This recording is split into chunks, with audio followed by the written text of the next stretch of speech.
दोस्तों अॼु जी हिन ट्रांसलेशन नंबर 15 में असां वटि जेके ट्रांसलेशन जे लाइ लफ़्ज़ आहिनि उहो हिकिड़ो आहे कॾहिं बि, ॿियो आहे जॾहिं बि।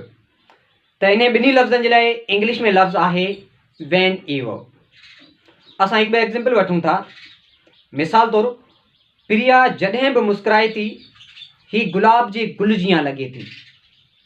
Van ever Priya smiles she looks like rose. असां ॿियो एग्ज़ाम्पल वठूं था। ही जॾहिं बि अचे थो हिकु बुरी ख़बर आणे थो। ही जॾहिं बि अचे थो हिकु बुरी ख़बर आणे थो।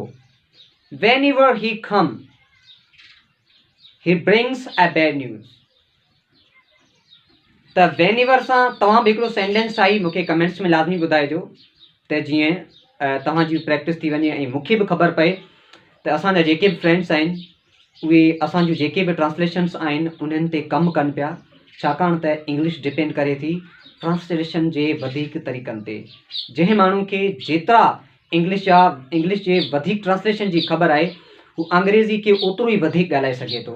ॾिसो कॾहिं कॾहिं असां अंग्रेज़ी ॻाल्हाईंदा ॻाल्हाईंदा बीह रहूं था। उहो बीहूं इन लाइ था त असांजा ट्रांसलेशन जा तरीक़ा ख़तमु थी पवनि था।